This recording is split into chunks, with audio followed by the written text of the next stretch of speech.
In the recent past, people have stood for pro-choice on the basis that a prenatal life is not a person. If a prenatal life is not a person, then it doesn't have any human rights, including the right to life. In this podcast, we discuss the arguments for and against prenatal personhood and the importance of distinguishing between person and non-person. Okay. The CDC shows that abortion is a relevant topic in America. From 2010 to 2015, the amount of abortions recorded by the CDC was just under 3.5 million.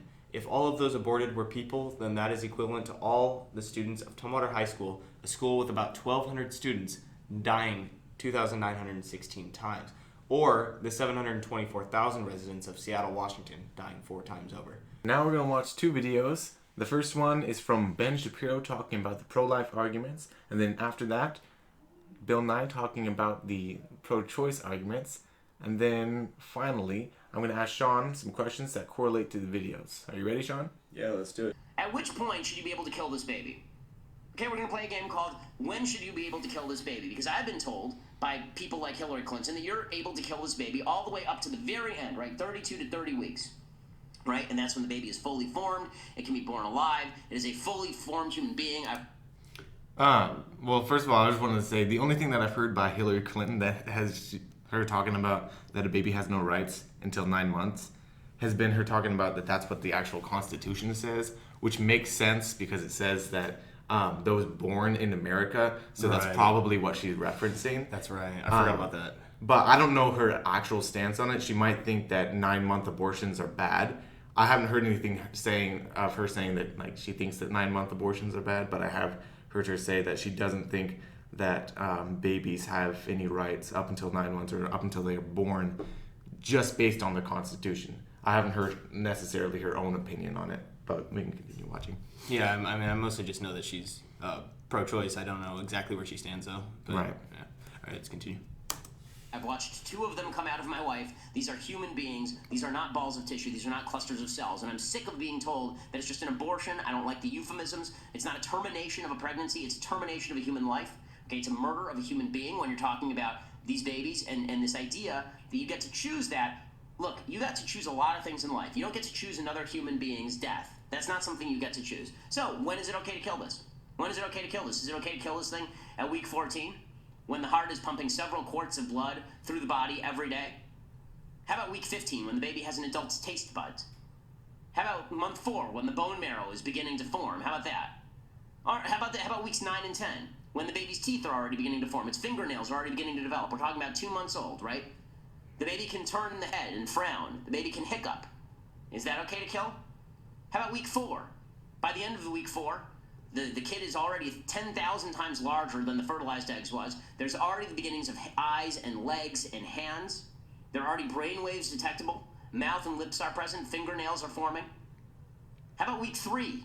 By the end of the 3rd week, the kid's backbone and spinal column and nervous system are forming. The liver and kidneys and intestines are beginning to take shape. How about day 22? The heart's already beating with the child's blood, which may be of a different blood type than the mother. So wherein... Okay. That's pretty incredible, the things he is talking about. So, wow, what was it at week 4? I think he said week 3, which is what we were talking about in my lifespan psychology class, is that at like week 3, it's starting to develop a neural tube, which will become the brain. So a lot of people say life begins when it has a brain. Well, week 3 is really when that starts it. So, oh man. So the baby starts developing all these things, and in just a matter of weeks, it has everything that we would have, but it's just in smaller proportion is all compared to its body. So it's got everything we've got. It's just still growing is all he's saying. I think at week 3 it doesn't have everything that we have because that would be closer to week 3. But yeah. I'm talking later, like 6 to 10 weeks. I mean, I don't remember the. 6 to 10 weeks. The baby definitely has everything we have. Yeah, I mean, I don't know. And it has a different blood type than the mom. Yeah, that's pretty incredible. I mean, what determines that? I mean, I think that's really unique. I mean, I guess I guess we can just continue watching and see what else he has to say. In here exactly, do you think it's okay to murder that kid because you have a personal convenience issue? Where do you think that you're right? And I love the glowing way she presents this. Here I am. I can't be a bad woman because I'm pregnant. I can't hate babies. I mean, here I am. I'm pregnant. Well, if you don't hate babies, or if you're not interested in killing them, then why are you in favor of people being allowed to kill them? Okay, it's not a matter of a woman's right to choose. A slave owner didn't get to choose to hold slaves. Nazis didn't get to decide which Jews got to live. And don't give me the it's legal, therefore it's okay. Lots of things were legal. Lots of things in human history have been legal that were totally evil. Okay, it is evil to suggest. So I just want to say real quick that I'm always thinking about the other side when I'm listening to videos that I agree with. And anytime that somebody says for the sake of convenience, I always think about the fact that other people are going to listen to this and be like, that's not what it's about a lot of the time. Like, what about cases of rape or anything? Mm-hmm. But that makes up 1%. Yeah, rape and incest is 1%. And then, yeah. And then the rest of it is, I don't want my life to be... Well, hold up. There's another 6% that's medical. Medical? Yeah. Pregnancies that would harm or even kill the mother, or the child. Gotcha. So that's still 97% are... 93. Oh, wait, yeah, you're right. Mm-hmm. Yeah, 93% are, I don't want my life to be impacted by... a bad decision that I made. And yeah, so that's what he's talking about, inconvenience. I'm just always thinking about the other side. It's going to be like, well, what about the cases of rape or medical necessary? Because both sides like to argue with very extreme cases to make their point. And I mean, it makes sense, but I think we should think about more of the general I don't know, what is more likely to happen. Yeah, the 97 or 93%. Yeah, 93%. I think that's more important than dealing with the 7%. That's right. As Hillary Clinton does, that the minute before a baby is born, you should be able to drag it by the feet out of the mother, except for the head, stick a scissors in there, ram it into the baby's skull, rip the skull open, suck the brains out, crushing it, and then pull it out. Hillary believes that that's something you should be allowed to do. Okay, so I haven't done my research on Hillary, what exactly she believes. However, I have seen some topics on what is it? It's after birth abortion, mm-hmm. where it's called something like that. And how's that any different than killing anybody else just because it's out of the? I mean, it seems like the only thing that really determines whether it's an abortion or not is just location, whether it's in the womb or outside of the womb, but not anymore because apparently they're trying to pass, or maybe they have passed it in some places. I think they have passed it. I'm not sure though. Yeah, I wouldn't know about that, but that's pretty. No, yeah, that's literally just killing somebody, isn't it? I mean, that's kind of scary. Yeah, because at that point it's no longer a part of the mom, and I don't know. Yeah. Well, unless they want to use the excuse that it's still attached through the umbilical cord. I don't know if it would be at that point though. So because I don't know the medical I don't know. They might kill it right after it comes out. Either way. Yeah, I have no idea. What's worse is the question, and is that really a question we should even be asking? Like, what's a better time to kill this thing, right? Yeah, and that's the point he's trying to make in this video, and I can definitely see where he's coming from. That's a disturbing question to ask. At what point is better to kill this thing? What's more moral, right? I don't know. Yeah. I'm going to ask you a similar question later. Yeah. Okay.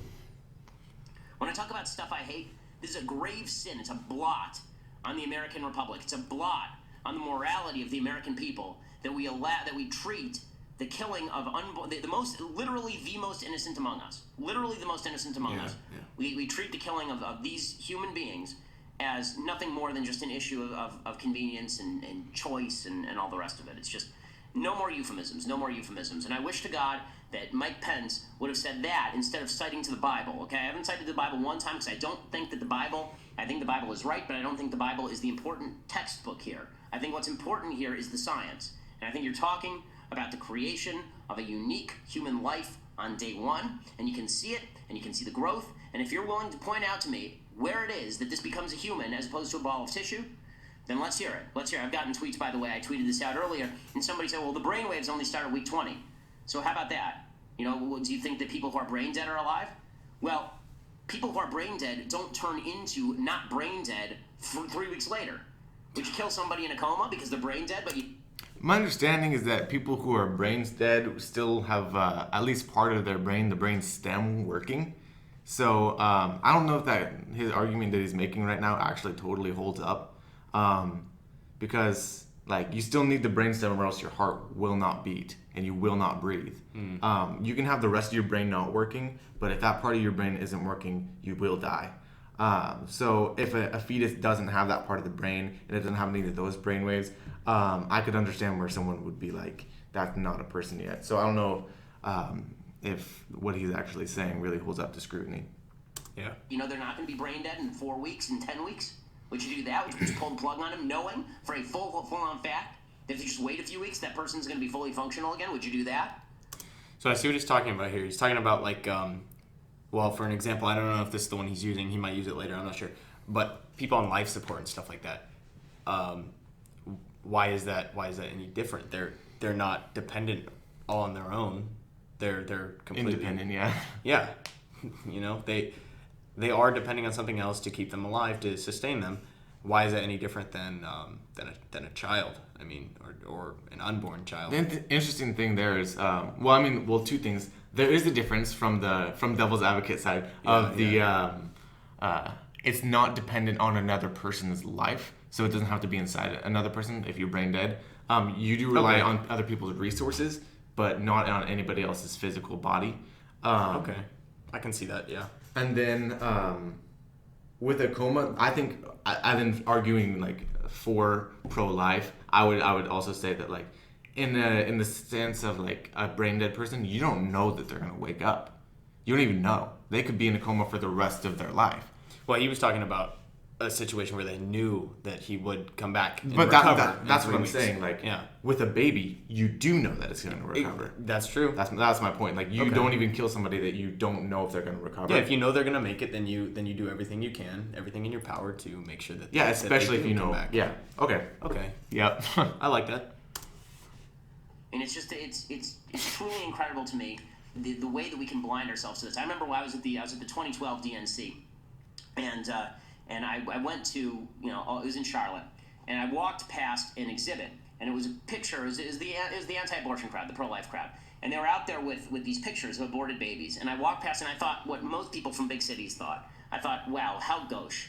How gauche. I mean, those are ugly pictures. Should I really have to look at that in the public square? That's really ugly.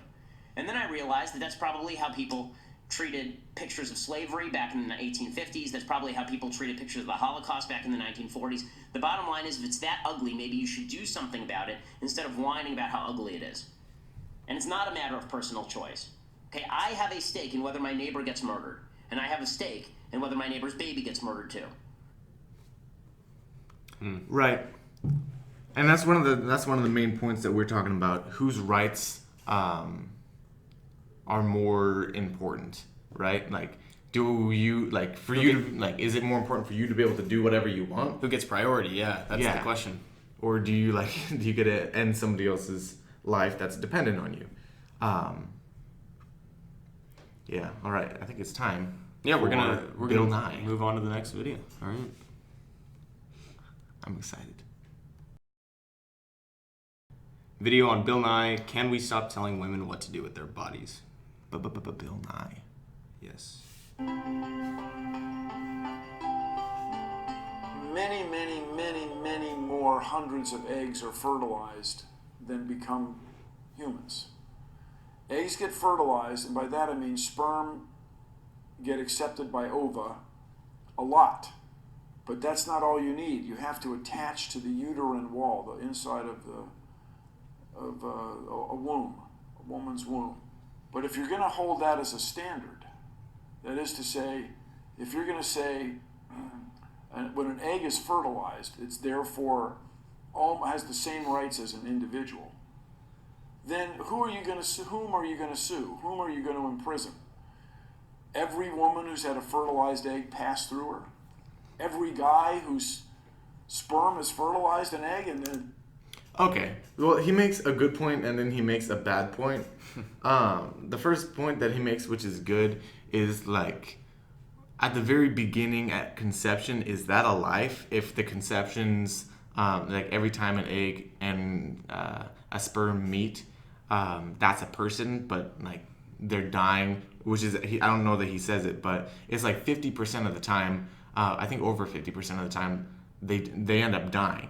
So, like, is that a person with it, like, is that a person? Is it a person? I mean, it's a valid question. Yeah. I don't know if I'd consider them a person. However, I would definitely say that they're going to be. I mean, well, they won't because they didn't make it, unfortunately, but they would have been had they made it through, you know. But yeah, I agree they would have been. Or disagree, maybe. Didn't become a human. Have all these people failed you? Well, I just want to say real quick the bad point that he made real quick, which was he was saying that like if they die and if a bunch of people are dying in the womb, then obviously the woman or the man would be at fault, and so we have to do something about that. That's not an obvious conclusion to draw from that.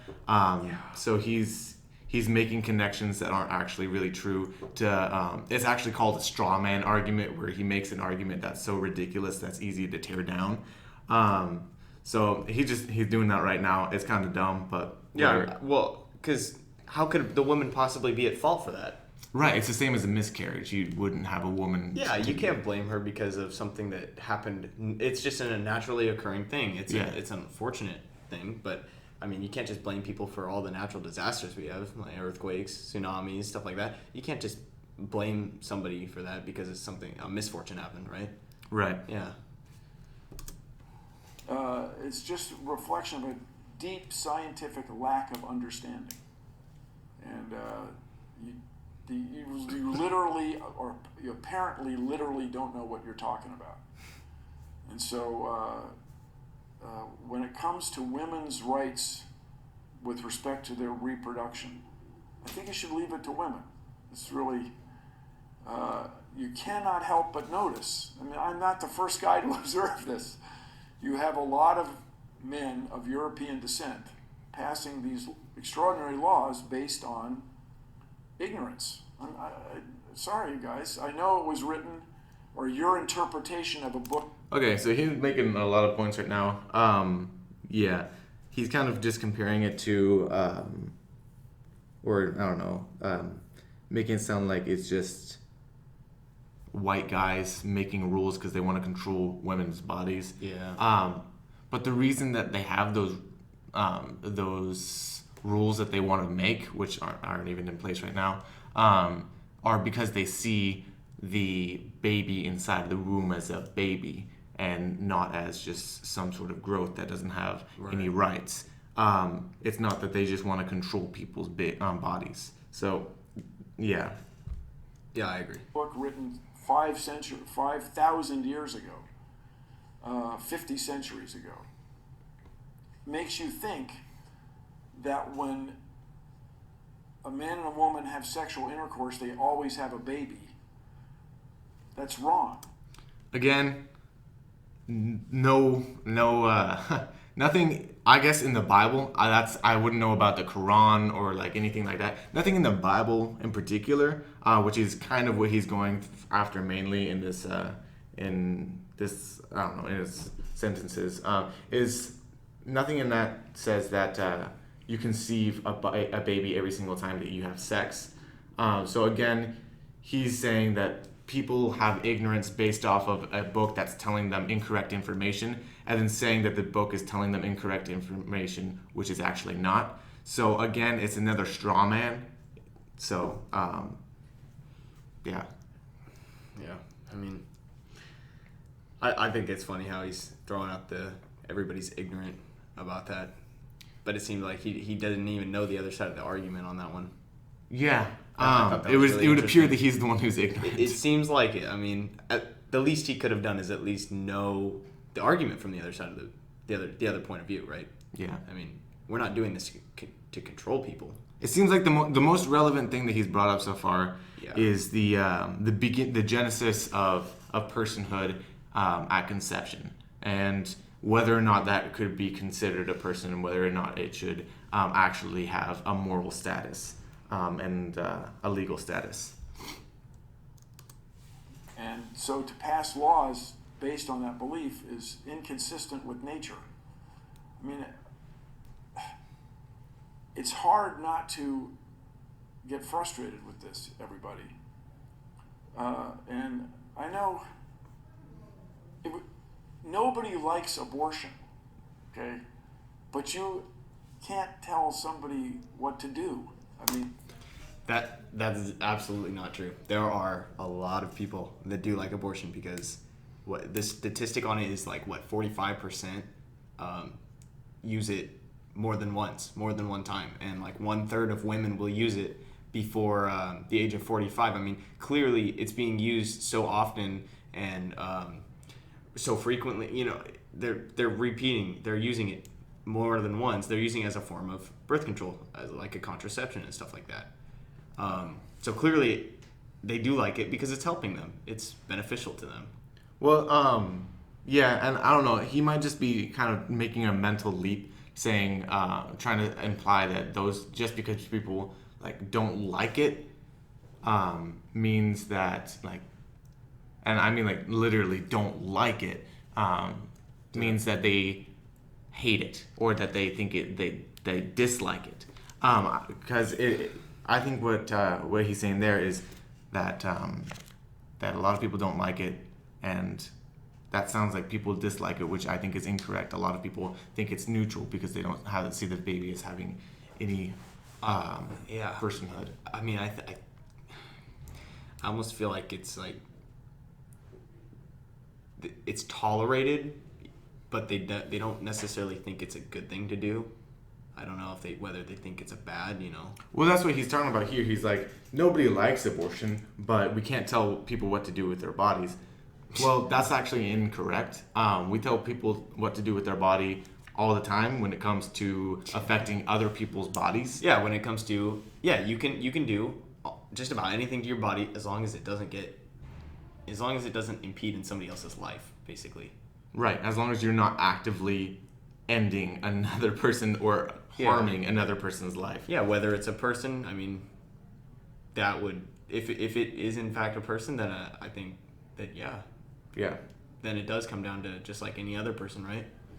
Where you can't just do whatever you want if it has consequences on another person, I think. Yeah. Let's continue. She has rights over this, especially if she doesn't like the guy that got her pregnant. She doesn't want anything to do with your genes. Get over it, especially if she were raped. Get over it. Okay, so just right there, that's kind of a ridiculous reason to make abortion legal, to say, oh, she doesn't like the genes of the person that got her pregnant, so she's gonna abort the baby. That's very closely resembling eugenics, which is choosing which babies get to live based off of genetic characteristics. So I don't know if he knows that or if that's in the forefront of his mind, but it sounds a little too closely like he's advocating for eugenics. Yeah. You can't just say, I don't like this one, and then try again for another one. Right. The value of a person isn't based on their genetics. That's acceptable in Bill Nye's mind, I guess. Let's continue, I guess. Let's see it. Let's see what else he has to say. So it's very frustrating on the outside, on the other side. We have so many more important things to be dealing with. We have so many more problems. To squander resources on this argument based on bad science, on just lack of understanding, it's very frustrating. You wouldn't know how big a human egg was if it weren't for microscopes, if it weren't for scientists, medical researchers looking diligently. You wouldn't know the process. You wouldn't have that shot, the famous shot or shots where the sperm are bumping up against the egg. You wouldn't have that without science. Okay, I'm not really sure where he's going with this argument. I think the point that he's making here is actually kind of an important one. It's the same that he was making at the beginning. He's saying, okay, explain. It's so just incredibly small. You wouldn't even be able to see it if scientists hadn't looked at it for you. You know? Okay, but how does that make it any different? How does that change the scenario? It does not change the value of the thing that you're looking at. Yeah. Just because scientists looked at it. The way I perceive this though, the way I took this is, he said, if it weren't for us smart scientists, this wouldn't even be an issue. So clearly, I mean, we know what we're talking about, and it seems like he's coming from like an authoritarian point of view, which I don't think is any way to win any kind of an argument, saying like, oh, I'm smarter than you, I have a PhD, whatever he wants to bring up. I'm not sure. No, yeah, I'll respect a good argument, but just saying I'm smarter, so listen to me. Yeah, that's what I got from that. I don't know. Yeah, I would understand where you're coming from with that. Okay, let's see. Let's see. So then to claim that you know the next step when you obviously don't is trouble. Let me do that again. Let me just pull back. At some point, we have to respect the facts. Recommending or insisting on abstinence has been completely ineffective. Just being objective here. Closing abortion clinics, not giving women access to birth control has not been an effective way to lead to healthier societies. I think we all know that, and I understand that you have deeply held beliefs. Okay, so I would agree with him on this about the whole healthy society. I think abortion does kind of help society in a way. Do I think it's right? I wouldn't say so. But when we have all these, he's right about birth control and stuff like the abstinence doesn't work. It should, but it doesn't. It's kind of like the Minority Report, where like they were doing stuff the pre-crime unit, Yeah. like they were getting people before they were even committing the crime, which that could be kind of how abortion works, like it's something that's helpful for society, but it's ethically sketchy, Yeah. So I don't think, and I would say that if something is ethically wrong or morally wrong, but it helps society, then it's still morally wrong and it shouldn't be right. Yeah, it is morally wrong. I understand where they're coming from. They want to make society thrive. That totally makes sense. I just don't think this is the way to go about it.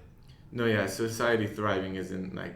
It's important. It's an important thing, but you can't just make a sacrifice with someone else that doesn't necessarily have any kind of say in the matter, Yeah, that's I believe that's called utilitarian thinking, which is not the best ethical code to live by. Another thing you kind of bring it up, I think, in this is that that women are going to get abortions anyways, even if they're not legal. Well, that's also another argument that doesn't really pan out, because you could say the same thing about murders. You can say the same thing about anything. Yeah, you say, well, we want to make murders more easy to do, and less dangerous, which seems really weird because murdering somebody is taking their life, which is about the most dangerous thing that there is. So if a fetus is a person, then there can't really be a safe abortion, at least not for the fetus.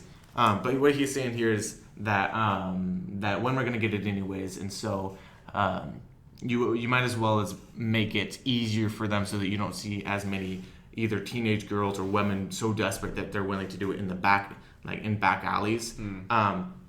And I understand where he's coming from with that, because he's like, let's protect the people that are already here, and let's not see a bunch of young ladies or adult ladies getting, infections because they're risking their health. Yeah, risking their health because they're so desperate. Yeah. And that makes sense. I understand that, but it's too. not a good argument for saying, hey, we should make this thing legal because the person doing it is just going to do it illegally. It's just going to do it illegally, and it's going to be. Why do we have cops? Why do we have police officers? Yeah, so it's one of the things I've heard about murder is if someone's going to murder somebody, it's going to be in a back alley, and because it is illegal and they can't do it in the plain sight, and that's going to make it more risky for them, and especially for the person that they're killing. But Yeah, so that argument there doesn't really pan out either. So let's continue here. And you want to, and it really is ultimately out of respect for people, in this case, your perception of unborn people. I understand that. But I really encourage you to look at the facts. And I know people are now critical of the expression fact-based. But what's wrong with that? So I just really encourage you to not tell women what to do and not pursue these laws that really are in nobody's best interest. Just really be objective about this. We have other problems to solve, everybody. Come on. Come on. Okay. It says we have other problems to solve, but between 2010 and 2015, about 3.5 million abortions were in the U.S. alone. In the U.S. alone were taking place. Yeah, way more. And that was in the span of 5 years. Yeah, that was just the span of 5 years. So there are definitely other problems. What takes priority? We're not here to decide that. However, I did find it interesting when he started talking about what he was saying was fact-based, yeah. And I mean, a lot of what he said here has not been based on facts. I think we have facts of our own that would contradict whatever he's saying, which in that case would mean, you can't have two sets of facts. So yeah, right. So the question I have for you is, do you feel as morally disturbed by the many zygotes that die before attaching to the uterine wall as the abortions that take place at, say, 12 weeks? No, definitely not. I wouldn't say so because... Right, and me either, right? Yeah. I don't know why that is. But the only conclusion that I could draw is that somehow in my head, there's a part of me that knows that there's a difference between a 12-week fetus and a 2-day zygote. Right. Yeah, no, I have no idea why that is, but maybe we'll figure that out. Who knows? Yeah. Okay, so this next question comes out of Oxford Dictionary of Philosophy. So the definition of potentiality goes like this. The adjective potential sets a logical trap. A potential X is not a kind of X, but at best a thing of a different kind that is capable of becoming an X. So, for example, the destruction of a potential X is not the same as the destruction of an actual X. The question that comes from that is if a prenatal life in the germinal period, which is like the first I think few weeks, like first 3 weeks, if that is not a person but just a potential person, wouldn't it follow then that it's not the same as killing an actual person and therefore doesn't hold the same moral or legal weight? So, I mean, I kind of see what they're saying, but I can't really agree with it because it has all the characteristics of a human being in the womb, right? I mean, it's growing to be a human. I don't think it's evolving from something else. I think it's growing from the base DNA of a human. Mm-hmm. And I think that's what makes it a person. It's not living on its own yet, but mm-hmm. I don't think it's evolving from something else. I don't think it's a whole different kind of life. That's a good point, yeah. I mean, it's not a potential it has all the makings of human life. It is human life already. You wouldn't say a child is any different than an adult. I mean, it's just not done growing. Yeah. That I think that's the best way to put that. Yeah, it's still a human life, even if it's from conception, it is human life. Yeah, that's an interesting definition. Yeah, so I guess that kind of leads me into the next question, if you're ready for it. Go for it. Okay. What are the human characteristics, just objectively, without trying to define them to back up your own stance on it already, but what would you define as human characteristics? Okay. I mean, I'm certainly no scientist, but when I think human, I think it's got its own unique DNA strand that is similar enough to humans, the way we all grow the same, how our internal bodies work, which is an incredible thing on another topic. But I think since we're also similar, of course we're similar to animals in the sense that we have a head, a heart, a brain, all that stuff. But there are some clear differences between humans and animals, humans and dogs, for example, right? So I would say if you can just look at it, we're almost like trained in a way to know what other humans look like. I mean, it's a hard thing to, I guess, talk about, but yeah. Right, and that question comes out of the definition of human, which is relating to or characteristic of people or human beings. So having the characteristics So of what makes a human being. So what? Yeah, I guess what you're asking is what characteristics make a human human. Yeah. Yeah. You know, I don't know other than internal makeup of like how DNA works and stuff like that. You can tell exactly what. Well, you can't tell exactly what the human's going to look like, but the person, you can tell they're going to have green eyes, they're going to have red hair, you know. You can tell that just from their DNA. Their tell the own height and unique DNA. The male pattern baldness. Yeah, that's incredible. Mm-hmm. I don't think... I don't know. I think that is what makes a human... So the unique genetic code is what you would say would be the human characteristics that would define a human as human. Yeah. That makes sense. Well, that's the end of the podcast. Thank you for listening. See you next time.